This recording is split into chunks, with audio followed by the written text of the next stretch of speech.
to David Daley. Got the cover story at the New Republic with this very visceral image. It's a very important story.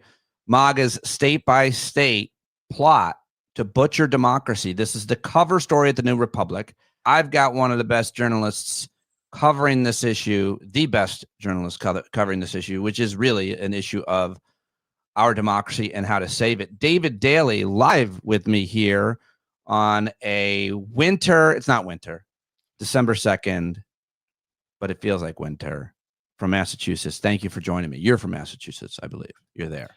I am. Hello from snowy Massachusetts. Lots to talk about in terms of this article. It's so important what you're writing about here. And I'm going to get to it in a minute, but I just got to get your take because you're a real smart guy. You have done and seen it all and covered it all in a number of different media outlets. You've authored books about democracy and so on. So I just want to get your general take on the state of things before obviously we get to elections and gerrymandering and redistricting. The state of our politics, given the midterm elections, given the Mamdani win in New York, what that means for Democrats, and then the fact that he sat down with our commander in chief, who looked at him like the proudest son he'd never had. What are your thoughts on kind of where we're at today, David? It's a wild moment, isn't it? I think what we are watching in real time is Donald Trump becoming perhaps the most unpopular president in American history. His population popularity numbers are cratering. They're down into the mid 30s right now. This is really uncharted territory. His coalition on the Hill, if you look closely, there's signs that it might be cracking a bit. You know, there is talk about investigating his Secretary of Defense for war crimes with these boats in the Caribbean. And it's not just Democrats saying this, right? It's a number of Republicans in the House and the Senate are deeply concerned about who gave these orders to kill these unarmed, folks on boats that, according to the federal government are, dangerous narco terrorists, when they're actually letting the actual narco terrorists, like the former president of Honduras, walk out of jail today with a Donald Trump pardon. I think as Americans see the affordability crisis, but then they also see a massive grand ballroom being built on the grounds of the White House that just seems to get bigger and bigger and bigger. I think we've all waited for years for the moment when the reality of this guy's grift was going to break through to the American people. And maybe it's finally happening. The grift, the dangerous ineptitude and incompetence as we watch what Bobby Kennedy is doing and childhood diseases that had been eradicated slowly beginning to rear their head in red states that have walked back vaccine mandates.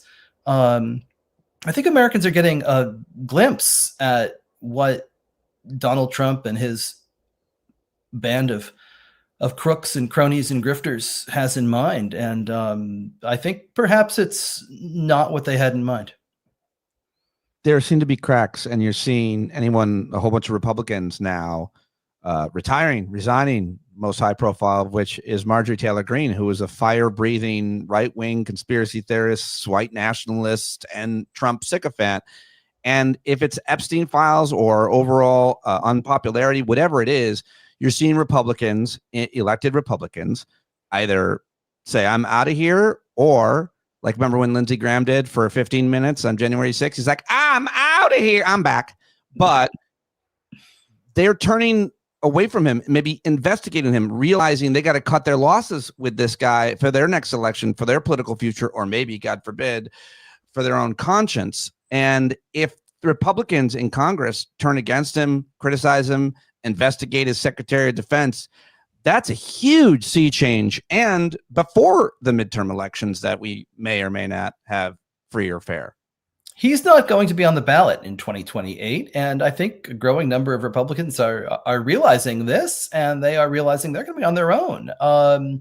And this is the first time, 2016, 2020, 2024, Trump has held this party in his hand for what will be essentially a dozen years come the next presidential election. And folks are getting ready for what that is going to look like. Now, I don't think we ought to be under any illusion that Trumpism is going to disappear. And certainly Republicans are going to continue to have a supermajority in the U.S. Supreme Court. They're going to continue to have big structural advantages in terms of holding on to the House and also the Senate. They're going to have big structural advantages in the Electoral College. Let's not blind ourselves to the reality here. But the movement that has elected Trump twice now is in danger of cracking up as those who would be its standard bearers, those who would be its leaders, or those who have simply waited in the wings for this moment begin to ponder what their next step is going to be. I mean, it's exactly right. It would seem exactly right. That's what we're seeing happening. And if he's a lame duck, what does that mean? Also, it's worth mentioning just how bad they are at governing. We knew that. Republicans are always bad at governing. They're great at selling stuff. No one's better salesman than Trump. He's a grifter. He's by the way, the Trump phones that they made. Did you hear the latest reporting? Like there's an NBC reporter and plenty of others bought those phones and followed up, and they said they'll be here soon. They ordered them in August, and their phone's still not here. It's certainly not manufactured in America like they said it was. The point being, what you're saying, the grift is in. Like it's starting to be seen by more and more people because they're not good at governing. They keep failing at big, high-profile things, including the targeted prosecutions of his enemies, Comey and Letitia James and others. And Alina Habba yesterday and Lindsey Halligan, they got thrown. They weren't put in the jobs legally the right way. Judges, including Trump judges, I think, were like, how are you even in this job? You don't even have, you got to go through certain steps. Those high profile failures, what do they mean for this administration? Because I'm glad they're not good at governing. I'm glad that they are putting inept, unqualified people in these important positions to carry out his insane orders. Their incompetence is showing. And the incompetence is dangerous sometimes when it comes to RFK and vaccines or Hegseth at the Department of Defense. But sometimes their incompetence has been a saving grace. And he has been so determined to prosecute these enemies. He wants them to experience a taste of what he felt over the years where there were multiple prosecutions into his conduct, whether it was his finances or whether it was January 6th. He has held these grudges. He's nurtured them. He has set forth to try to find prosecutors who would do his bidding. And when he finally found them, and that took a while because these cases are such an embarrassment, such a shame on the Department of Justice that would bring them. But the people that he found, have been, arrived out of a clown car. And even Trump judges can see this and won't tolerate it. So there are some positive moments to be found here. Maybe positive is a word too far, but I mean, I think there's reason for hope that the worst authoritarian instincts that it appeared no institutions would step up and block may be weakening. I think he still had great success in cowing big institutional media, in cowing big universities, in bending the knee of big law. But perhaps there are boundaries that will still hold, and maybe he will simply run out of not only competence but also time.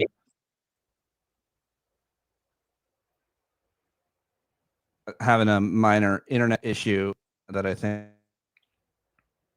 is clapping people watching live. I can hear you. The great David Daley. See, he's got a. You can hear me. You're breaking up for me. I don't know. I'm gonna fix it. I'm gonna fix it. Stand for fixing. I think I might be back. I'm dead. I died. Can you hear me?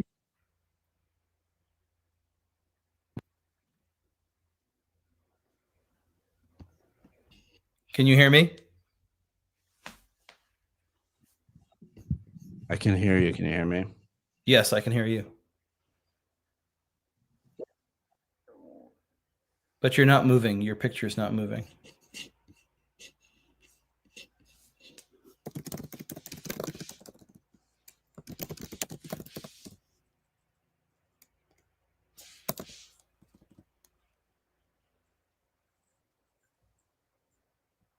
Now I see you. Is that working? Almost. I'll be back. I don't know.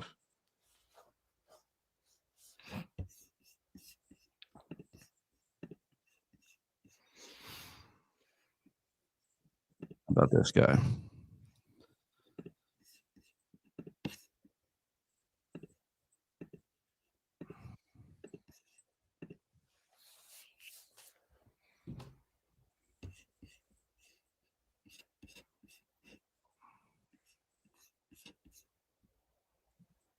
Better? I wonder if you can hear me on this one. I can hear you. I can hear you. How about over here? I can hear you. I can hear you. Hmm.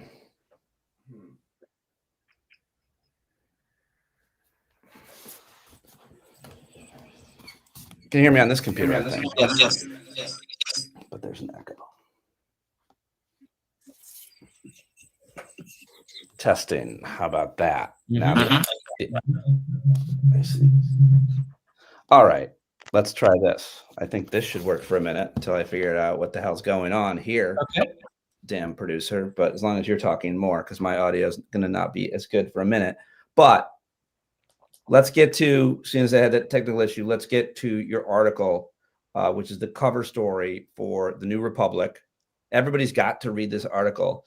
But set it up. This is a years-long strategy and effort by Republicans to redistrict, to have partisan gerrymandering, and you've been covering it from the start. This article kind of is a very comprehensive look at much of it, including some great solutions that have been offered by congressional representatives over the years. But take us through kind of where this started with the Republican leadership group, I guess, and Leonard Leo. Sure. And I'm echoing a little bit, it sounds like. But what we're watching this summer is an unprecedented midterm. We are watching as Republicans in Texas and North Carolina and Missouri and now Florida and Indiana, many other states are looking at redrawing their congressional maps to give themselves big advantages ahead of the midterm. Democrats have been countering this where they can. Proposition 50 in California is going to essentially allow Democrats to retaliate and gain back the 5 seats that Republicans in Texas have nabbed.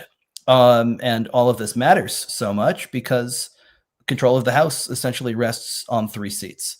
So we are seeing this big skirmishing, this big fighting in the middle of the decade, but that's usually not how it works. Usually we only redistrict once a decade. We redistrict after the census. And I've been chronicling how Republicans for the last 15 years have really understood that there is great power in the ability to control how you draw these district lines. Republicans first really understood this after the 2010 election. And that's what I talk about in RADEFT, but which I also go into in this New Republic piece. which is that after the election of Barack Obama in 2008 and the big Democratic wave that it ushered in, right? A Democratic supermajority in the US Senate, as hard to believe those numbers may be now, big Democratic gains nationwide. Republicans understood that as historic as that election was, the 2010 election could be much more consequential. It was a redistricting year, a census year, and all of the lines across the country would be redrawn for state legislatures and for Congress.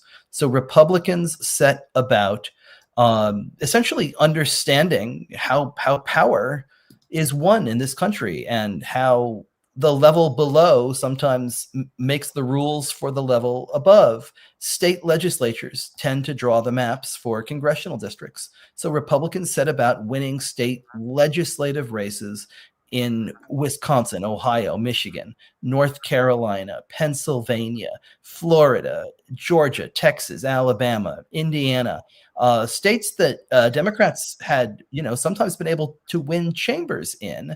And by winning about 110 state legislative races in those states in 2010, Republicans had the power to control, to dominate redistricting, to give themselves huge advantages in the fight for the U.S. House.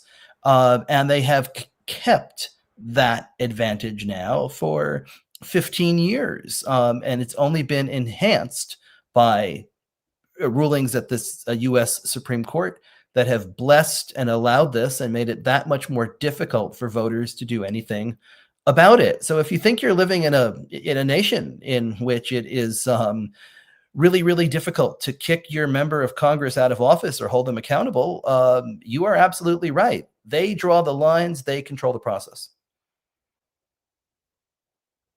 And I can't hear you.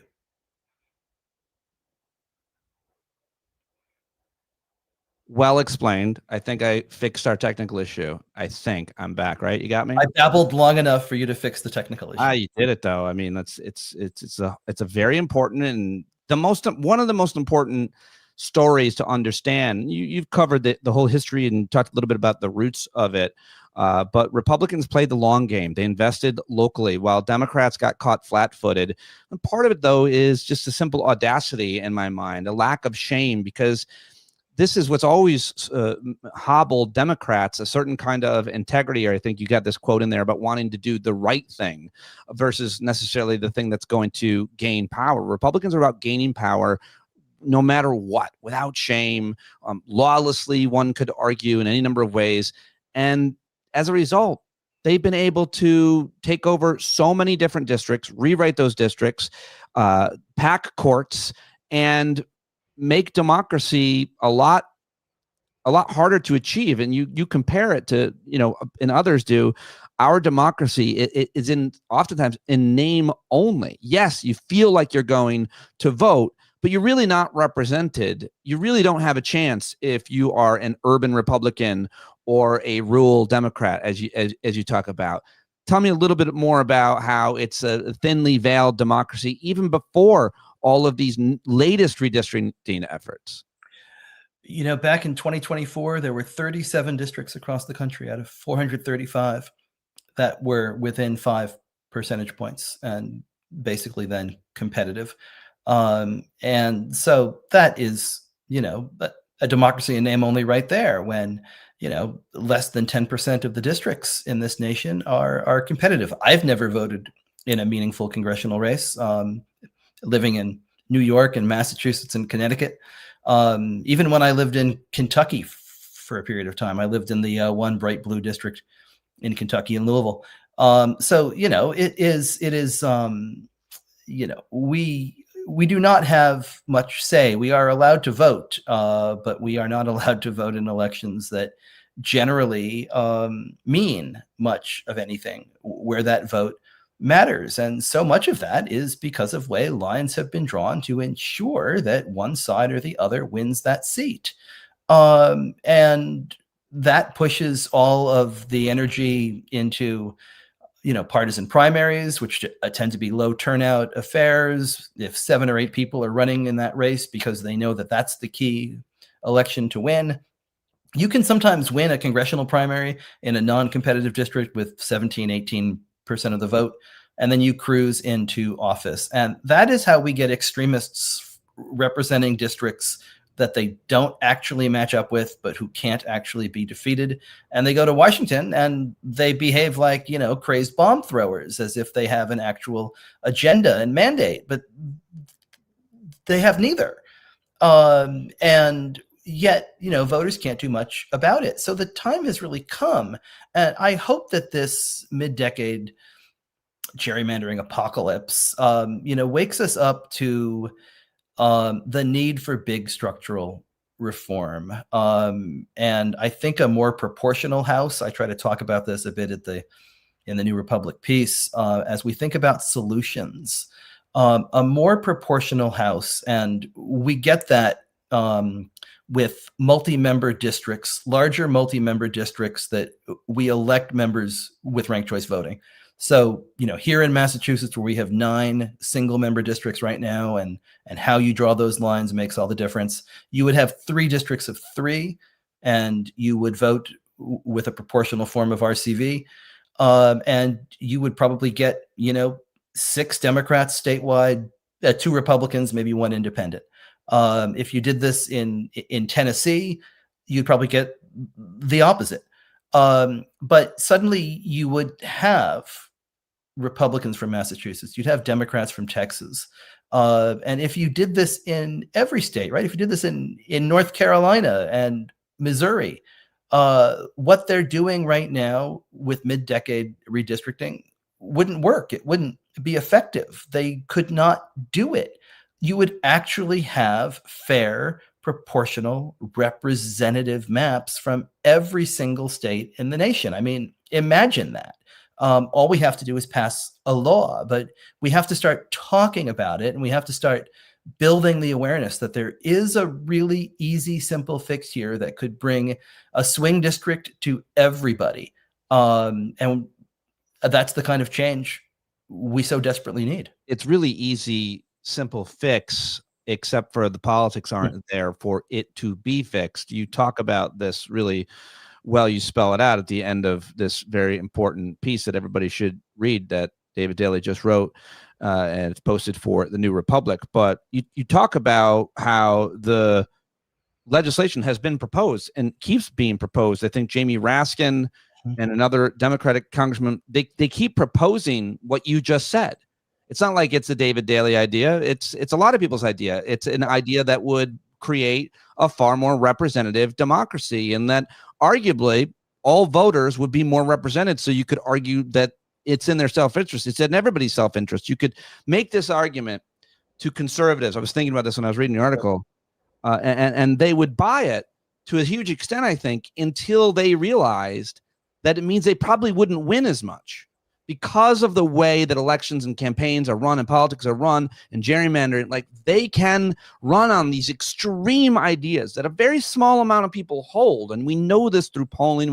We know this is true on any number of issues, from guns to the environment to, with regulating the financial institutions. A lot of people across the board want the same things, but Republicans keep getting elected and keep passing insane things that are not in the middle class interest, but they're only able to pass these insane conspiratorial things, often for billionaires, because of the way that these districts, I feel, are gerrymandered. Because if you presented these ideas in a more proportional system as prescribed here, I just don't think they would be very popular. I think Democratic ideas, like Mamdani's, by the way, and other, Bernie Sanders and AOC's, would be far more popular. And that's why they don't want and have always needed to minimize democracy and people's vote, because most people don't agree with them. That's what I'm trying to say. They're not popular, their ideas, unless they make it very hard for you to vote.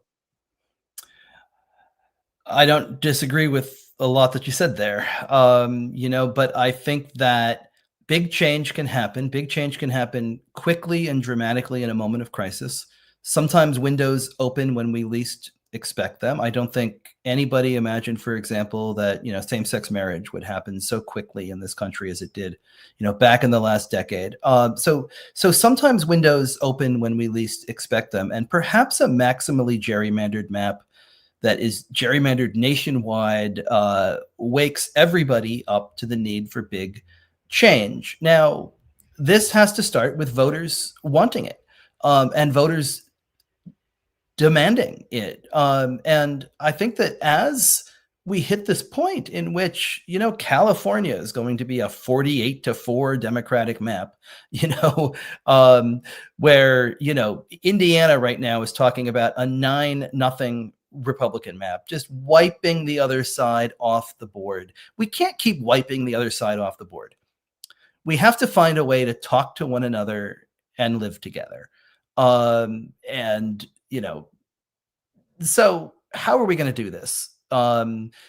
Maybe after we have wiped the other side completely off the board, everywhere that they can be wiped off the board, we can sit down and start to have a conversation about, okay, now what are we going to do next? We will have fought fire with fire, every place we can fight fire with fire. And then maybe we can realize it's going to take a little bit of water to do this as well. And what is that going to look like? The current kind of Republicans, no, I don't think they could get elected under a system like this. Well, that's not true. I think they'd be able to get elected, but I think they'd get elected in proportion to their number. Right. They are a piece of the Republican Party. They are not all of the Republican Party. And right now they are overrepresented because of gerrymandered single-member districts. But if you could have more Republicans from California, if you could have more Republicans from Massachusetts, from Connecticut, doesn't that begin the process of pulling the party back towards a more sensible place?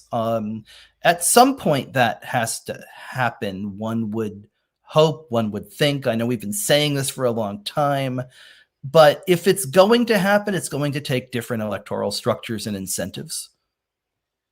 Let's also, though, talk about the Supreme Court, which you often reference in this article and throughout your work, because they are the reason also how we got here. You talked about the Republican leadership, what is it, organization that started these grassroots efforts. State Leadership Committee, yes, the RSLC. To get Republicans elected at the state level, which allows them control over all of this. But at the same time, Leonard Leo, you talk about as much as anybody, have done great reporting on him in the Federalist Society. They helped pack the Supreme Court with their guys. John Roberts, historically antithetical to voting rights. We've talked a lot about that. Guts Section 5 Voting Rights Act. Now Section 2 is up to be gutted. Likely, it looks based on the arguments that that's exactly what they'll decide. And he also basically, you talk about how he played the long game and at times tried to save face and look like an institutionalist, like maintaining these black districts and voting in, against that in Alabama, I think it was. But basically, when his whole idea is, well, just send it back to Congress, and it's up to the legislative branch to do this. But he does this knowing that they're not going to make these decisions, and so he's playing the long game. Talk a little bit about the Supreme Court's role in this, specifically John Roberts. As we look towards, I think also, isn't there a big argument next week? Republicans have played a brilliant long game, and all of these pieces work together, and they are knotted. And the more you pull on them, the tighter the knots get.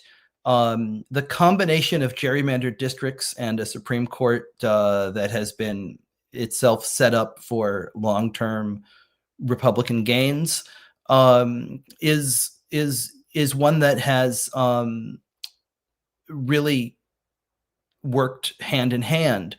So when, for example, you have gerrymandered state legislatures across the South, and then you do what the Chief Justice did in the Shelby County case in 2013, and you end preclearance and you allow those states to do whatever they want when it comes to voting rules, you are handing that power back to a whiter, more conservative, more rural, more deeply right-wing group of lawmakers who are more than happy to roll back the clock and use these old school voter suppression methods and stuff the old poisons back into new bottles. And John Roberts gave them that authority.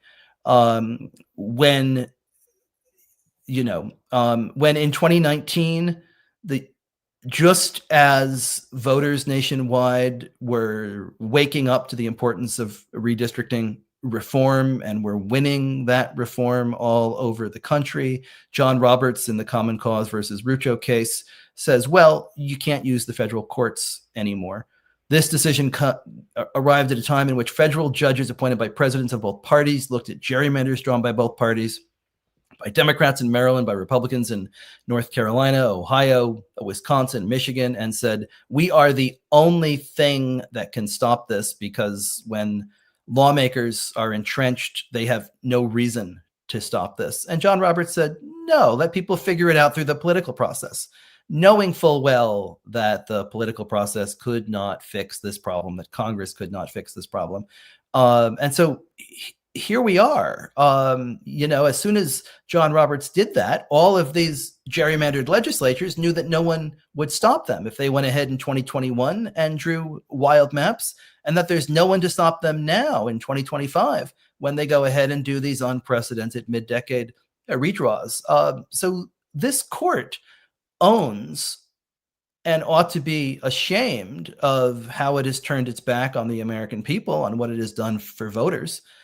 If they had that shame, if this was not actually the very reason that they were put in these places to begin with. This is the goal of it all, is turning the Supreme Court into a right-wing super legislature. And that has been achieved, right? And that's, one reason why we have to be really, really concerned, even as we look at this crack up of the MAGA coalition, even as we look ahead to what's coming down the line in 2028, as they begin to fight each other for control once Trump leaves the stage.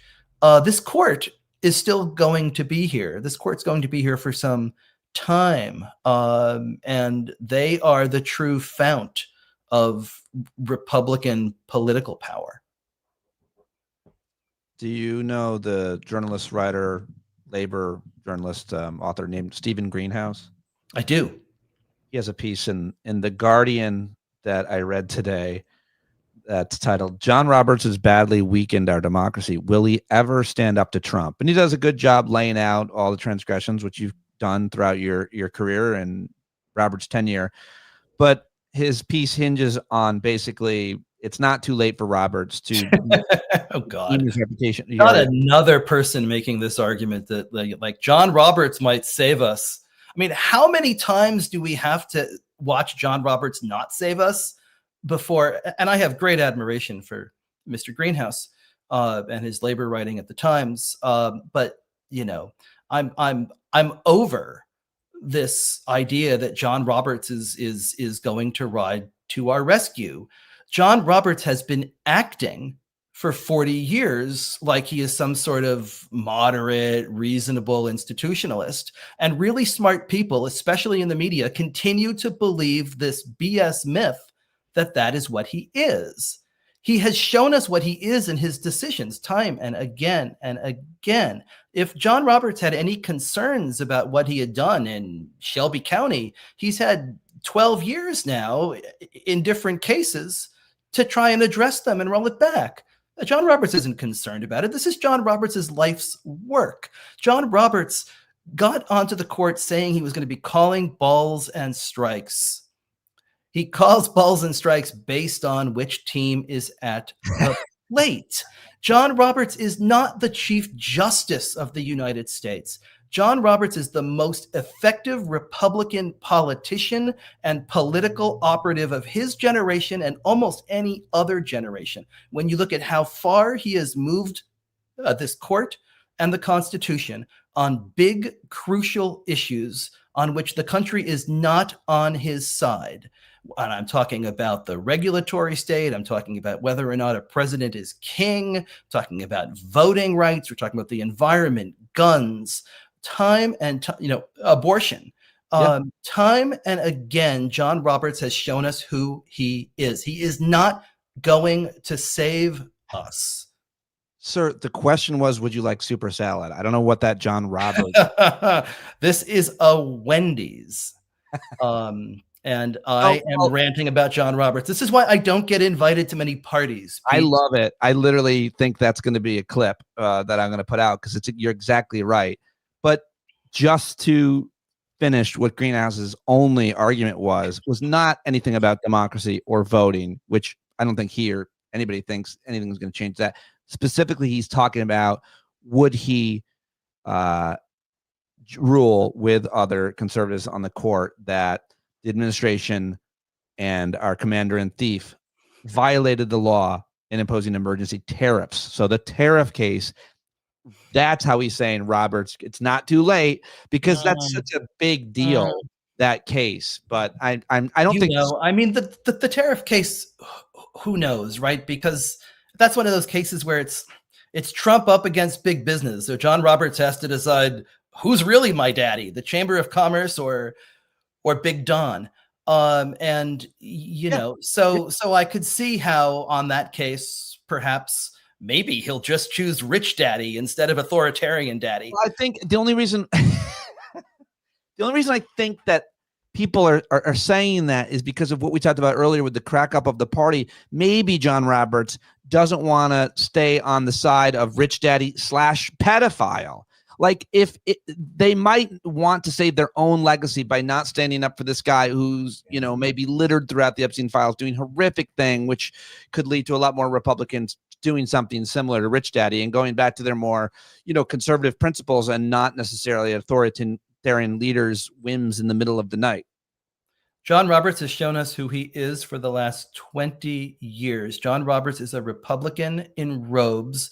These guys ought to be like NASCAR. They ought to have to actually have their votes and the people who pay for their vacations on patches on their robes. We got to stop talking about them as justices and start talking about them as what they really are. Politicians appointed for life, to positions in which their decisions are non-reviewable. They have no ethics code. We need big-time Supreme Court reform, and we have to give up this idea that John Roberts and any of these justices are riding to the rescue of democracy. We are only going to save ourselves. They are not going to do this for us. Well said, and I fully agree. There's no reason to think otherwise. You've got me fired up. It's like I've had some of this Trump vodka or something. Nah, man, I'm always glad you're fired up in this way because I just think if everybody has read your books and articles, the reason why I always keep coming back to you, you're kind of the journalist on this. And not only do you understand all the nooks and crannies in the history of much of it, all of it, but your passion about the injustice and the way that you explain it, I always love it. So I'm here for it. But speaking of which, what is the state of play here at the end, where we're at? Because I do believe next week they're going to take a look at, Supreme Court's going to take a look at the Texas redistricting case, probably going to side with Texas, I think you said in that article. But golly, yeah. And you really do a great job, and it's a better read than I suppose talked about, laying out the lay of the land, how each state has gotten to where they've gotten to. But where does this leave us? How much is up in the air between now and November 26? It's still the second inning of the game, so it's really difficult to look at the scoreboard. Great. Okay. The scoreboard is going to keep changing, and it's going to keep changing as the courts weigh in and as additional states weigh in. But Republicans have more possibility and more opportunity. So at this particular moment, California's map that gives the Democrats 5 seats is still live, and the Republican map has been paused by a lower federal court and will be reviewed by the U.S. Supreme Court. Now, I don't know what the U.S. Supreme Court will do, but I can look at what the U.S. Supreme Court has done in every other voting rights case for the last 15 years, in which the thumb has been on the scale for the Republican Party. And I can be extraordinarily doubtful that they won't find a way to say, yes, this is a map that's about partisanship and not a map about race. So I fully expect that California and Texas will counteract each other. So then the question becomes what happens from there. Democrats are going to gain a seat in Utah off of the new map that's in place. Republicans have already taken a seat in Missouri, a seat in North Carolina. They're at work as we speak on a map in Indiana that will take an additional 2 seats. There's a new map in Ohio that adds probably 2 seats. So that gets you to 6. Florida, likely to go next. Ron DeSantis says he can get anywhere from 3 to 5 off of that map. I think 3 is high, but probably as much as he could get. So I think you could that could get you to 8 or 9. New Hampshire could still go. Kansas was about to go. Press the pause button. We'll see what they really do in January. And Kentucky could still go. So that's in the ballpark of 10 to 11 seats that Republicans could pick up via partisan gerrymandering. I don't see a lot of additional options for Democrats. Virginia's been talking tough. I don't think they can get it past voters. There's a lawsuit in New York. I don't think that's going to go anywhere. It's a real Hail Mary. But then there's the second piece of this. And I'm sorry I'm talking too long. No, but the second piece of this goes back to John Roberts and the U.S. Supreme Court. And there is a case about racial gerrymandering that the court heard last month, and I expect the decision to come down some point in January. This is the Calais case out of Louisiana, and it has to do with the question of whether or not it's constitutional to draw majority-minority opportunity districts that protect the rights of Black and Latino communities to have representation.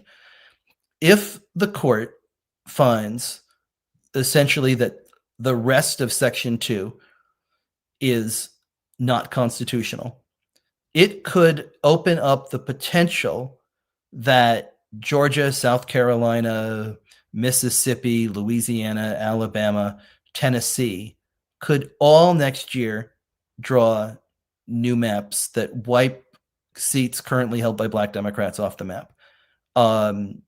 Stacey Abrams' group Fair Fight says this is as many as 12 to 19 seats. The Democrats don't have any answer for that. So the state of play is, we are in this moment in which the most recent poll of the generic congressional ballot that asks people, would you vote for a Democrat or Republican next year? A Democrat suddenly have what's close to a double-digit lead, which is dramatic. It's stunning. It's the kind of lead that ordinarily one would point to, and that's the potential of a big wave. But if they have to counteract a dozen seats gained through partisan gerrymandering and a dozen seats gained through racial gerrymandering, in addition to the 3 they have to take anyway that they're behind by now, it's a very difficult road given how few competitive districts are left in the country. Not saying it's impossible, but that number is very, very difficult. Well, really important to stay on top of your reporting. Nobody covers it better. So keep reading and following David. Where are you mostly posting daily? On Threads, Blue Sky? Yeah, I'm over on Blue Sky most of the time. I'm Dave Daley over there. You can find me over there. And this new piece in the New Republic is exciting. And Anti-Democratic is now out in paperback wherever it is you buy your books, ideally at a local bookstore or from bookshop.org, and not from that big behemoth. But it's everywhere.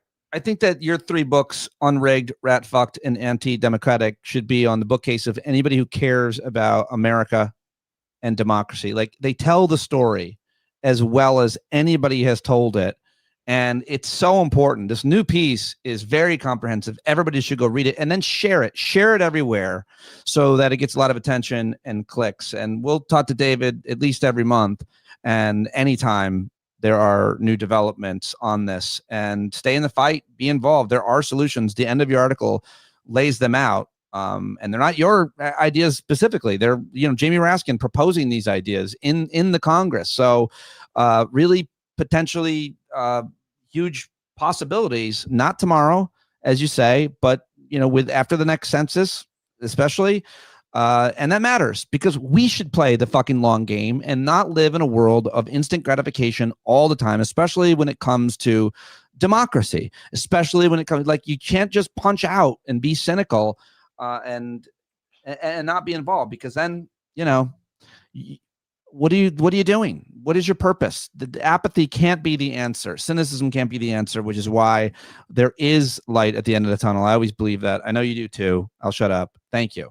Very grateful for you, Pete. Thanks again for the time that you always give me and all of these issues that seem so wonky, but you're the best. They are important. I really appreciate you. Thank you. Yep. All right. Thank you, everybody, for watching live. Sorry about the technical issues. You will not hear them if you listen to the podcast. It will be smooth. Just me and David. No nothing, but just a beautiful conversation. Big, beautiful. Thank you, David. Bye, everybody.